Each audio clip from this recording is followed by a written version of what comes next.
you get out of the military, nobody tells you how you feel so lost because you're so used to having those, the what you're going to do every day, that plan already there.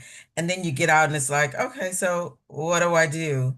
Mhm. Um, and I initially said, okay, I'm going to do something fun because I'm retired. And I decided to be a flight attendant. And I did that for like 6 months. Yeah, no, it was not it. It was not it. And I thought, okay, I was just about to quit. And I didn't even have a job lined up. I just was done with it. And my husband's daughter sent me this LinkedIn position for Ochsner as a veteran talent acquisition specialist. Now I had did recruiting for the Navy for several years, and I had done outreach and I did medical recruiting. So that itself was the absolute craziest job in the world. So I did, and so when they interviewed me, the first question they asked was, "Are you really a veteran?" Because, a lot of people will apply for the job and, are like veteran spouses or something like that. And I had to tell them, yeah, I'm a real veteran, um, just retired. And they were like, hey, let's interview today. Now, Nice. that's unusual because Yeah. I had applied for all these jobs and when like before I even got out of the Navy and when I first started being a flight attendant, I started applying for other jobs because I was like, this is not it. And I'm just now getting responses from these jobs saying, oh, we went with someone else. No Like kidding. almost a year later. So it's unusual to, interview that quick with a company. So I interviewed and then I had a second interview like a couple of days later, and they literally hired me the next week. And I think it was because of my outreach background and the fact that I had been a recruiter for a long time. Um, the biggest issue that Oshner says they have with hiring veterans is that the language difference.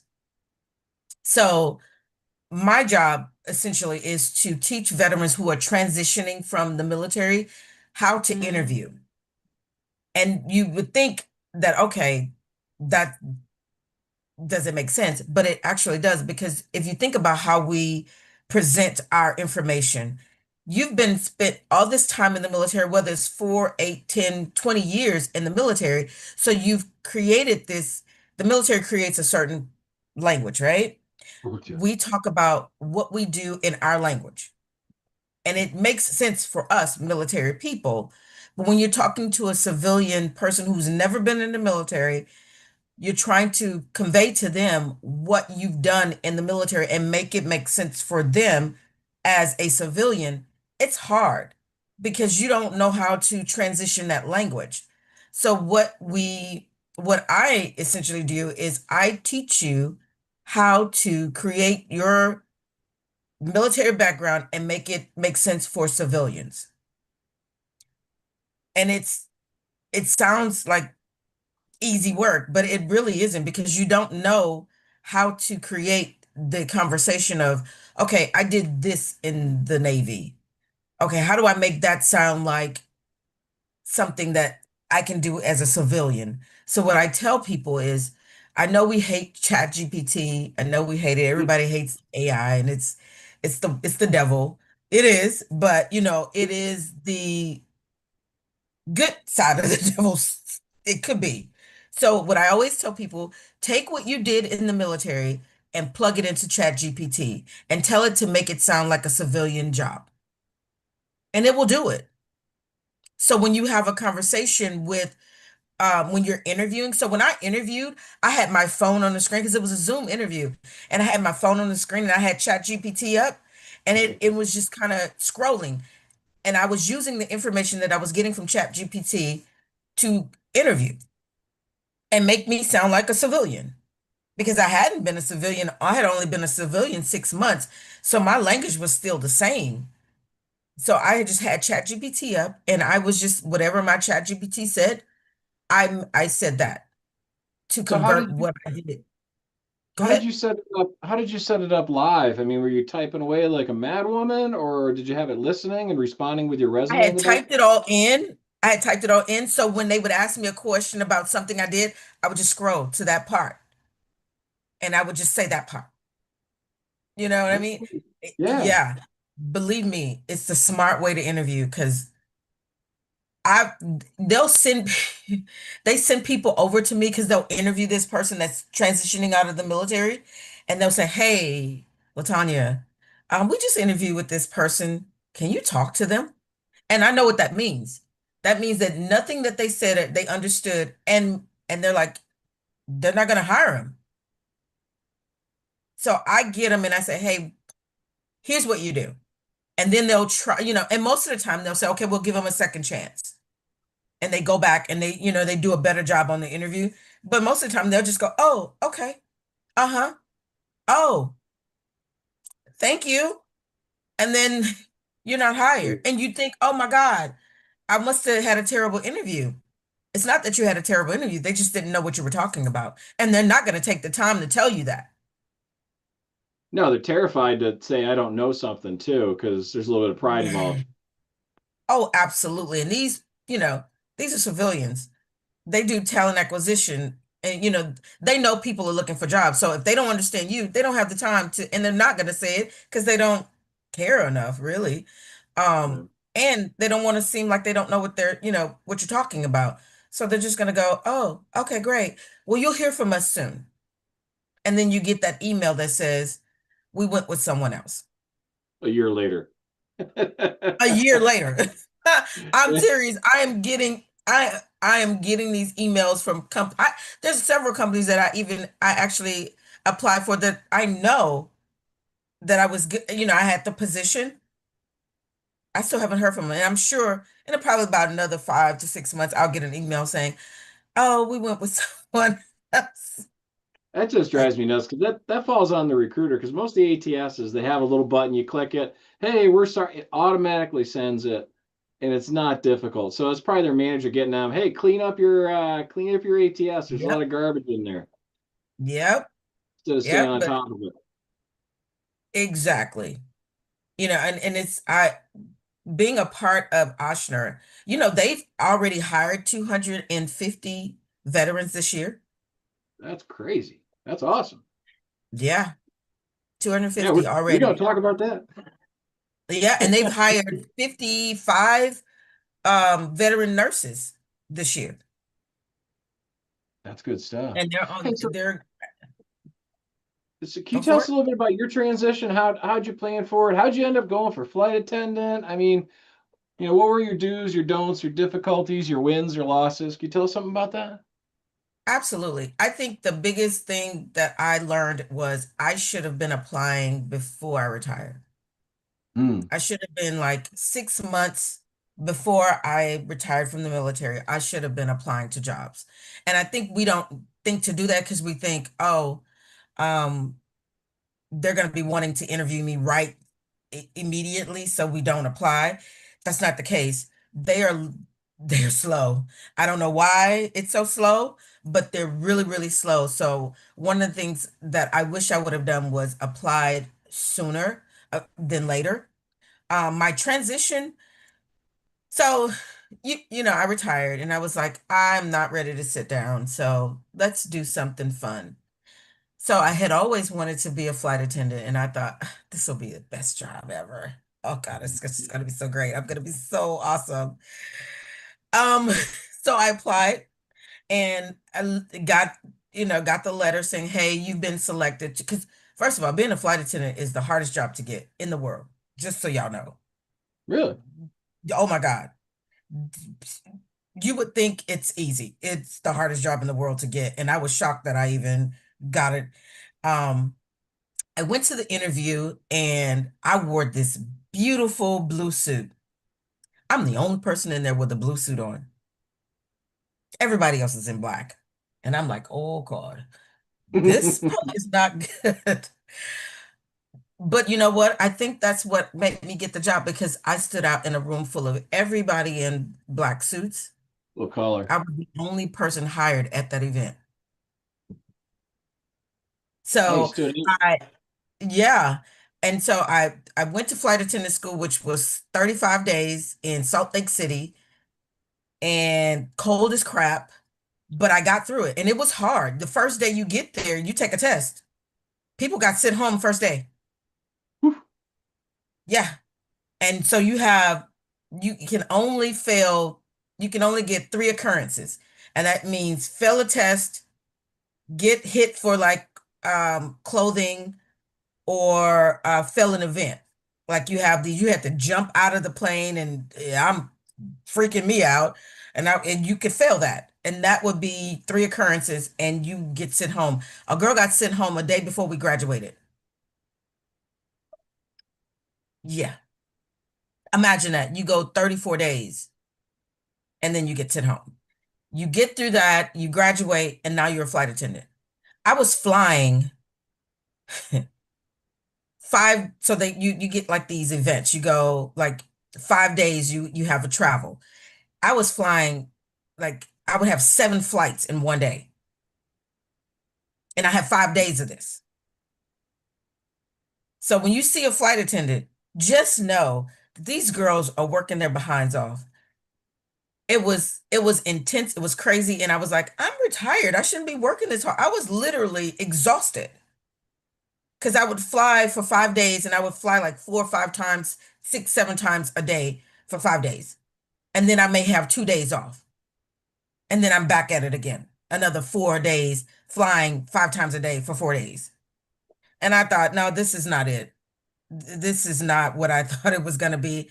And I was shocked that I lasted 6 months. Yeah, just not a After the good fit. 6 months, yeah, it was crazy. And I said, okay, I don't want to do this. I wanted to be, and the only reason I applied to them because I wanted to be a recruiter for them. I wanted to recruit. And so I thought, okay, just apply and get in and see where you can, get yourself to the position of a recruiter. You have to be a flight attendant for a year in order to apply for a different position. I was like, nah, that ain't it. Nope. Got to do So that when, again. nah, never. It's just not, it wasn't worth it.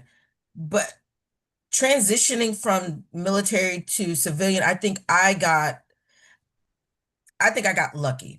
For the last 5 years of my Navy career, I did outreach. I did we did a lot of presentations at colleges and high schools. So I had an advantage that most military people don't have. I had an advantage of almost being a civilian for the last 5 years of my career because outreach, you deal with the community more than anything. So dealing with the community, I learned how to present myself, right? Because that's the biggest thing is presenting yourself and knowing how to present yourself. So my last 5 years, it was a great opportunity to become a civilian early. So when I interviewed, I was the interview was not hard. The greatest part about transitioning was I had a niche because I knew how to get stuff happening. So when I was my last 5 years, I had to call universities, I had to call companies, and I had to pitch the Navy. I had to pitch the Navy coming in and doing programs with them, doing projects with them, doing presentations for them. So that part made it easy to transition. And I know if you're coming from being, I don't know what branches of service, but I know like if you come from infantry or if you come from being a mechanic on a ship or being an aircraft mechanic and you're interviewing for a position, that's what you know. You know military talk and you know how to fix something, right? And if you're not applying for a position like that, if you're just applying to be maybe a supply clerk at the hospital, because we have positions like that. We have positions that you can apply to be security. You can apply for IT. So you know that and you understand the military language of being in IT, but how about the civilian side of it? Because it's different. It's different, but it's the same. And if you don't know how to convert that information over to the civilian sector of being in IT, you're going to lose. And you're going to lose every time. So if you do, like, say for instance, my son he's in the Navy. He is an aviation technician. That's what he knows. But he knows that on the Navy side. He knows how Mhm. to fix a whatever they do. I don't know what they do. Whatever they do on the Navy side. But how does that translate to a civilian side and fixing their equipment or machinery or whatever? So that was my transition, I guess. I didn't have a hard transition, but it still was a transition, and I knew that I some of my lingo was not going to match. So I needed to understand how to match my lingo to them. And it was off instinct. I didn't, nobody told me to use ChatGPT to translate my information. I just knew that what I knew for the military was not going to match what they were looking for. And I wanted to make sure that I matched. Even in your resume writing, look at you. The cool part about Ochsner is they give classes on resume writing. We also teach emotional intelligence. Imagine that. We Well, do a especially for course healthcare, on, that's important. absolutely. You would be surprised at how many nurses Mhm. have no emotional intelligence. No, They're I great wouldn't. nurses, you know, but have no emotional intelligence. We teach a class on professionalism in the workplace. And we go to colleges and we teach this stuff. I'm trying to get it where because they're going to allow me if if I can find like military or organizations that want me to come out and teach emotional intelligence, they'll allow me to teach that. They're going to allow me to teach resume writing, and they're going to allow me to teach professionalism in the workplace. And a lot of those things, because in the military, I think, especially being a chief, I retired as a chief. When I want somebody to do something, I just tell them, you're going to do this. I had to learn how to say, hey, can I get you to do this? Hmm. Because especially being a flight attendant Oh and yeah, other flight attendants,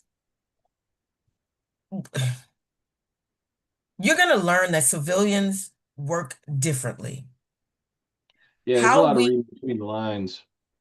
yeah, how we are as far as if something needs to be done, military people, we just do it, right?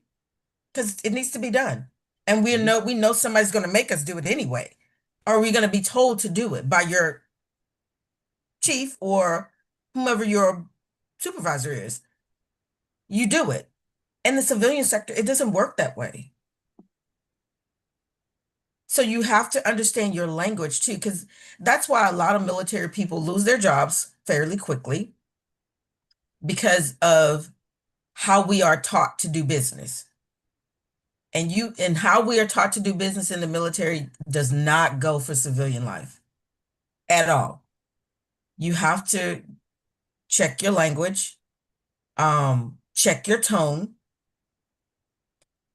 because they will take offense to it immediately. Hey, so on the resume side, I'm curious. I mean, have you seen like when you're reviewing the resumes for military applicants, have you seen some of the military stuff that stood out in a positive way that the civilians understood without you having to get into the weeds with them?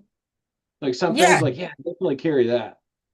yes. So a lot of military people, when you're talking about your like different in the military, I don't know if y'all I don't know what branches of service. I know in the Navy, All of them. we teach Yeah. Lean Six Sigma. So when I see that on the resume, I know they know organizational stuff. I see stuff like th they don't say their actual job. Like, like I was a Navy counselor. They've changed it to what it would look like in the civilian sector. So I've seen a lot of that, understanding, and then they put a lot of their leadership experience on there. They'll put it's a lot of like leadership. I find that it's really, really important that they want to see they want to see the what you've actually done, and they've been doing really well at putting what they actually did, like their actual bullets of I did this, this, this, and this. I see that a lot.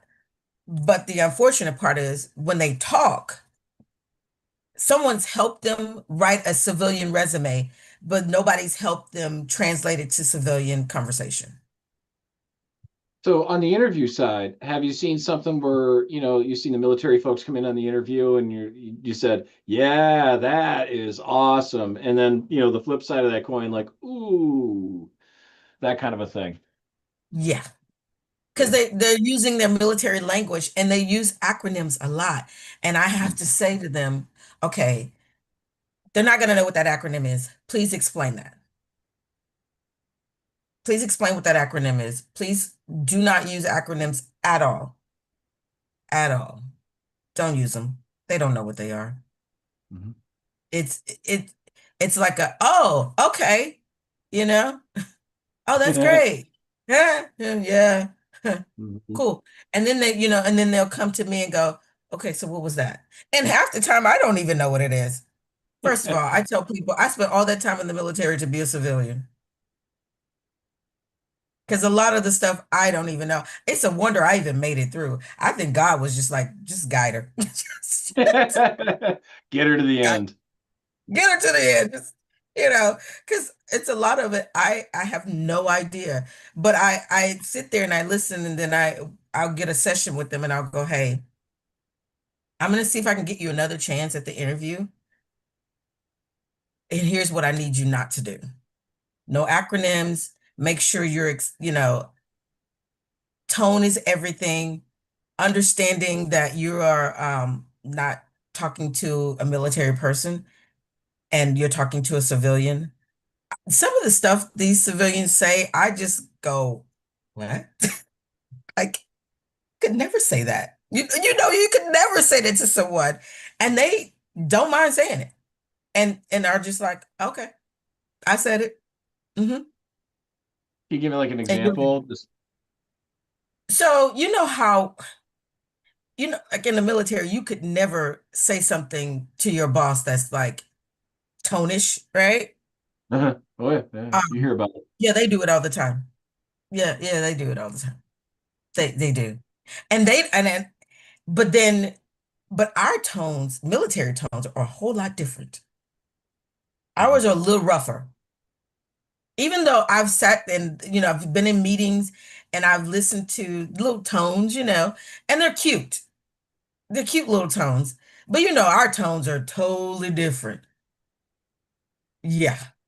So I just sit back and go, okay, yeah. But I am very conscious of how I can come across because I spent the last, well, before I became big, went to outreach, I ran 22 sailors. So you, you know, if you know, like they say, 22 sailors that are the youngest was 24. The handful. They are a handful. And so you have to, you become mom, right?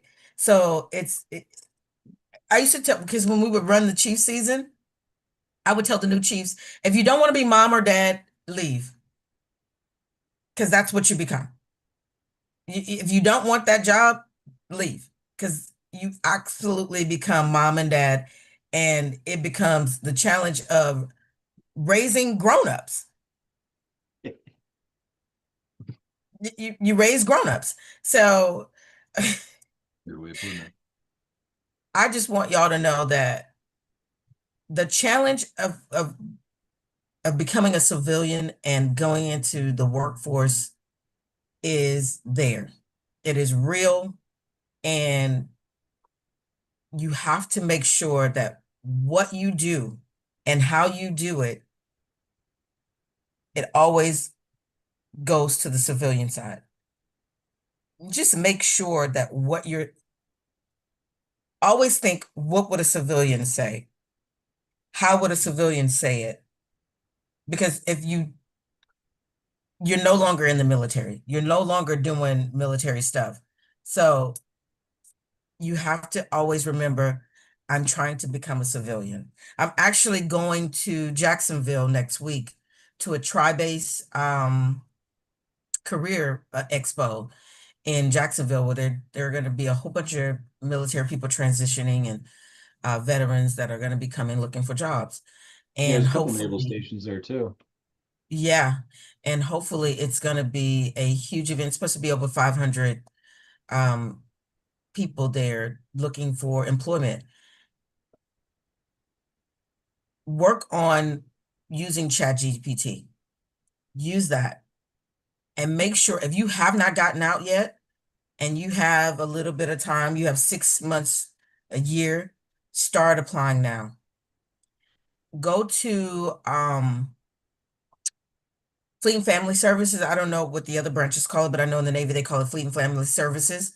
Go to them. They have resume writing people that will help you write your resume. And and then there's like a couple of online places that'll help you give you a little bit. It's free. And I would go and do a couple of those resume pages.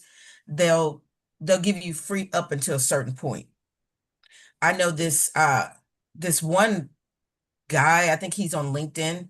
He will review your resume.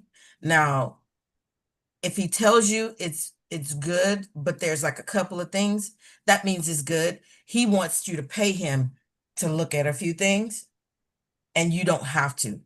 But if he finds a lot, if he says there's a lot of stuff, then I would go back to the drawing board on your resume. But look on base, they have resume help.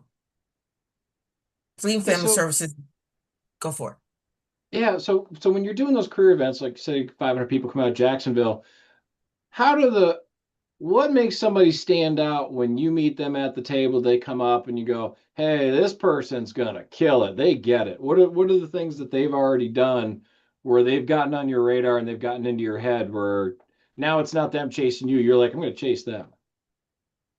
Their language, how they present themselves. Most of the time when they come to the table, because I just did one in Gulfport. I did a job fair in Gulfport. Um, and a lot of people came to the event in their uniform. You why? Why would you come in your uniform? We know You why are you're there. you know what I mean? Like you're trying to become a civilian or you're about to become a civilian. Why not dress the occasion? At least dress the occasion and know what it is you're looking to do when you leave. Don't come up to my table and be like, well, I'm getting out in 6 months. I really don't know what I want to do. I'm just kind of looking through to see what's out here. Know what you want to do. Know if you want to go into supply security or, or have an idea. Even if it's not a real idea, don't come up to me and say, I don't know what I want to What do you got? What fits me? do. Yeah, it's Yeah, what you got? not a good start. How do I know you know what I mean? Tell me what it is you're looking to do, and I'll tell you what I have. You know that Ochsner is healthcare, but you also, you know, there's a website. Ochsner has a website. Go on there, say careers. Oh, we have customer service, we have clinical, of course, but we also have administrative, we have janitorial services, we need chefs, we need all the things that a regular company would need. We have it all. So tell me what you did in the Navy. Come up to me and say, hey, here's what I did in the Navy or whatever branch of service. This is what I did. This is my career path. This is how I spent the last 8 to 10 years of my career in the military. And then I can say, oh, well, we have such and such, or we may not have something that deals with that particularly, but we do have supply. We do have security. That means you understand that, okay, maybe what I have does not correlate to something with Ochsner Health, but here's what I did. But don't ever walk up to a table looking for a job saying, I don't know what I want to do. What you got? Yeah, well, the other thing too is like we're recruiters. We're paying attention to what's going on at tables around us. We talk to each other. So if you come up to us, hey, I'm looking for this and this role, like, hey, I know so and so over there. Because I know when I was doing those events, I'd go and BS with folks, or I'd take a break from the table, walk around, check it out myself, just to get a feel for things.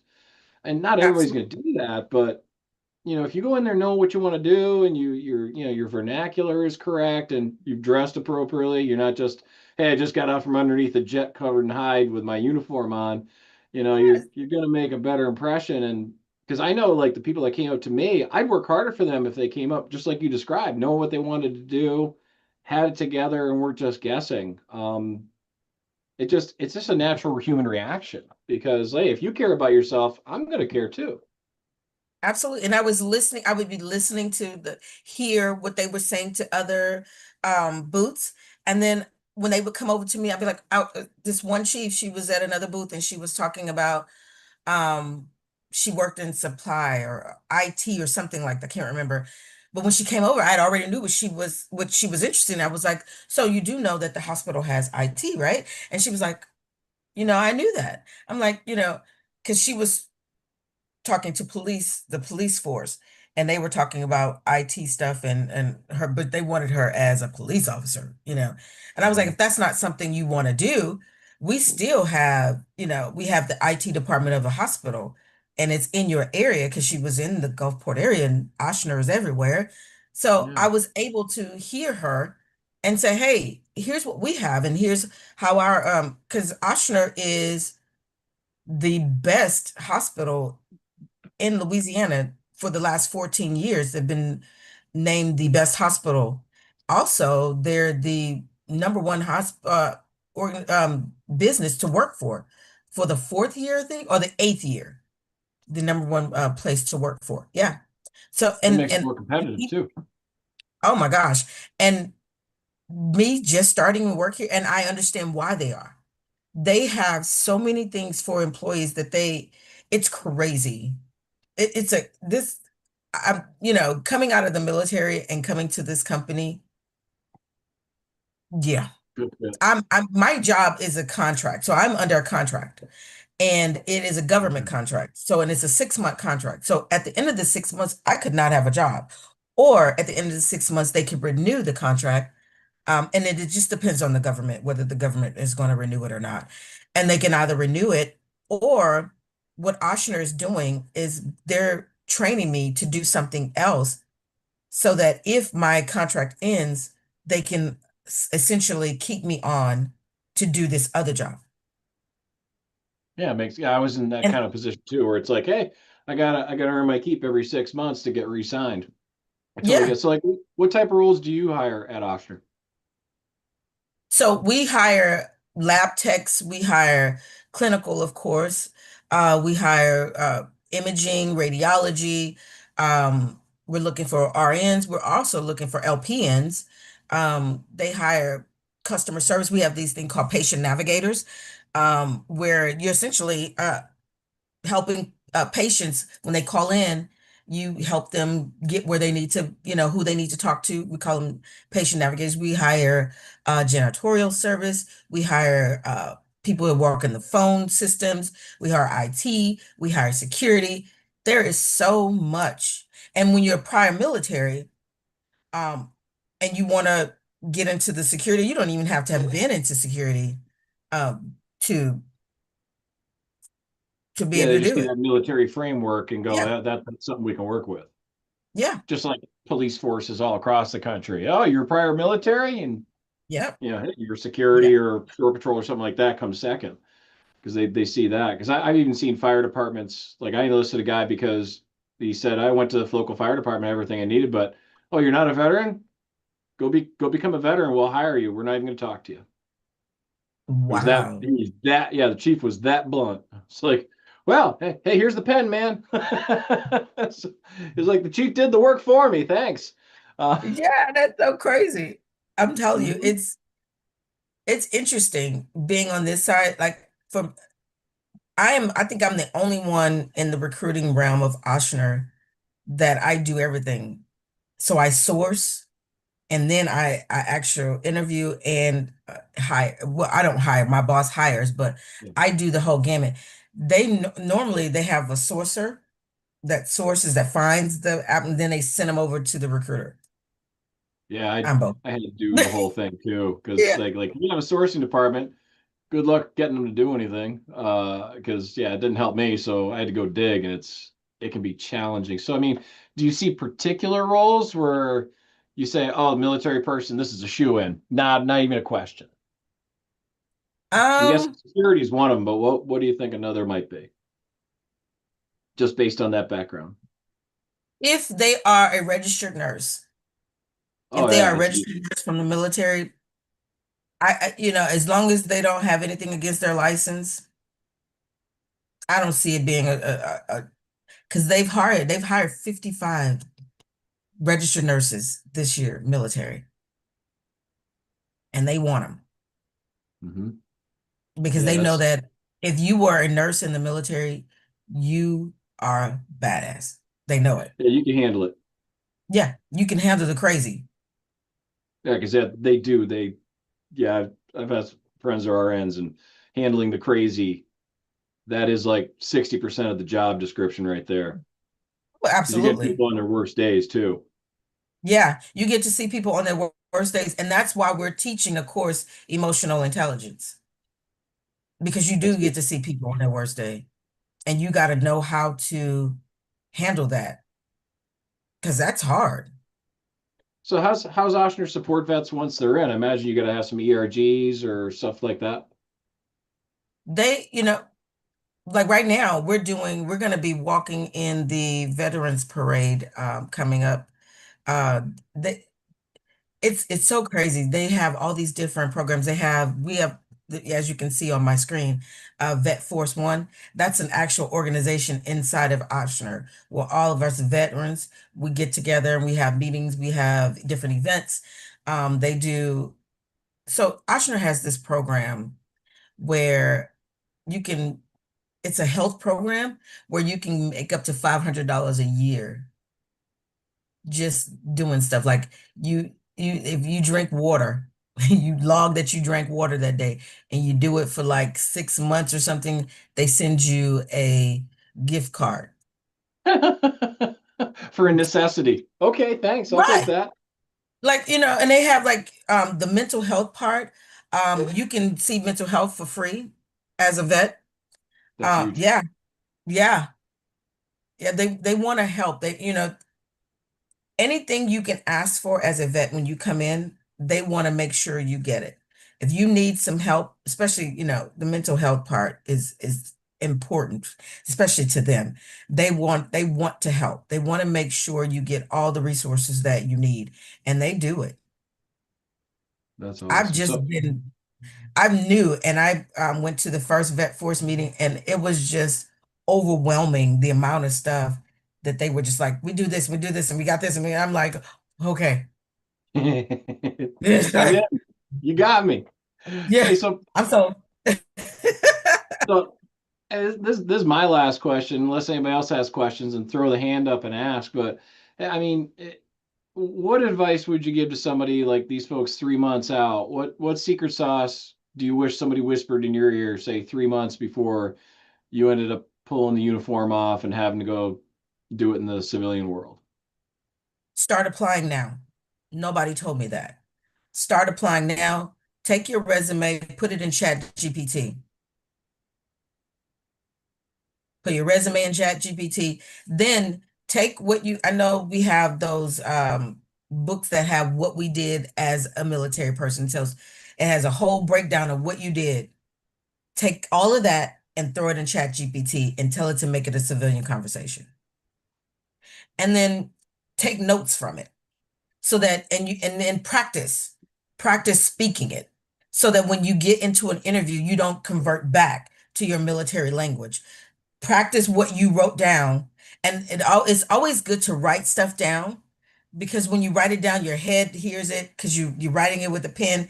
It gets more into your memory, so you're Mhm. more apt to be able to say it than just reading it off a screen. So whatever you put in Chat GPT and it brings it out to you as, um, points for an interview, write it down so that when you get an interview, you know to say that and not your military language,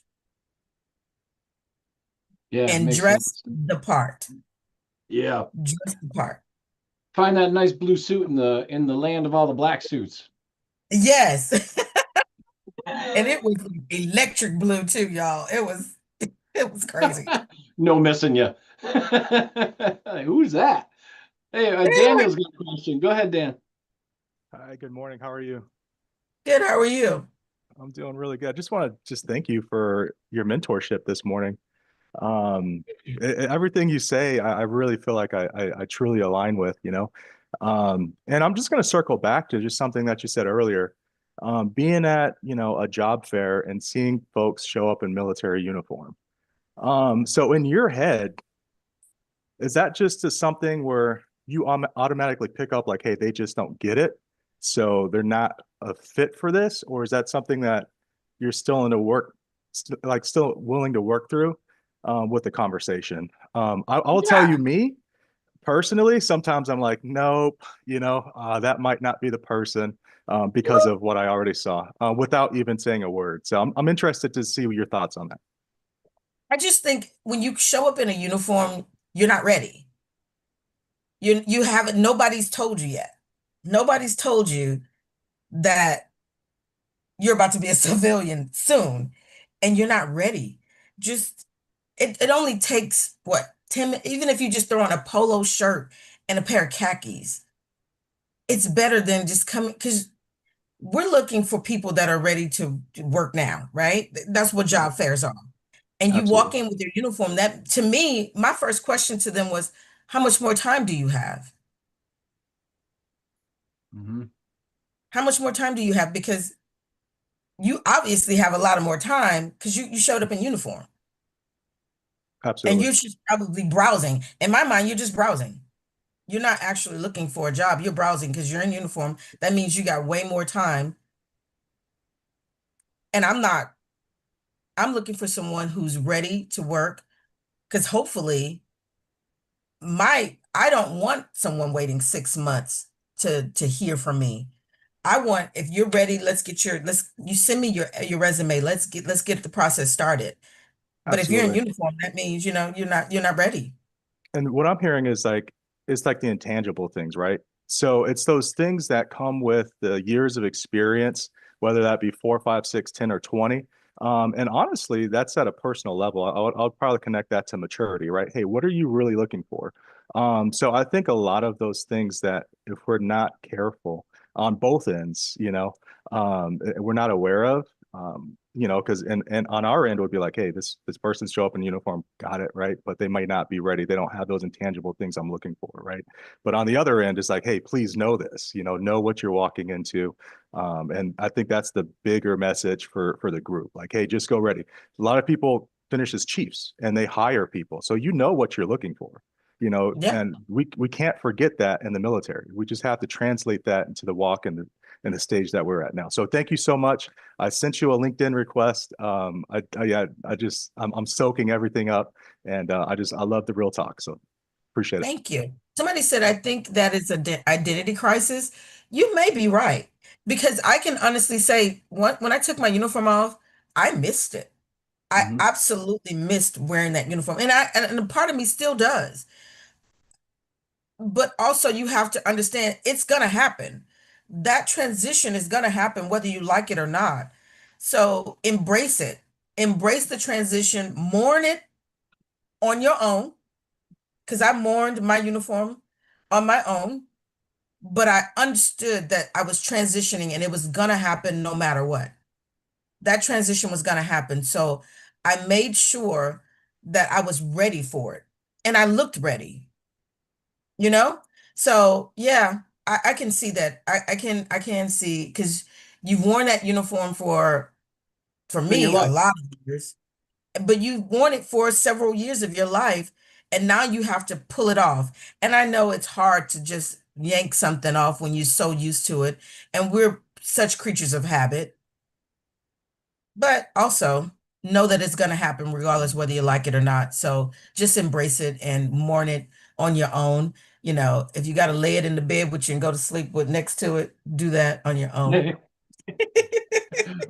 Hey, Latonya Perossier from Ochsner Health, I want to thank you very much for coming out, spending a little time with us today. Hey, everybody, we also have the breakout room for Spartan if you want to check those guys out. And I thank you, ma'am, and I'll definitely reach out and chat with you a little later on. In the meantime, you have a Absolutely. great long weekend, ma'am. You too, everybody. Thank you so much for having me.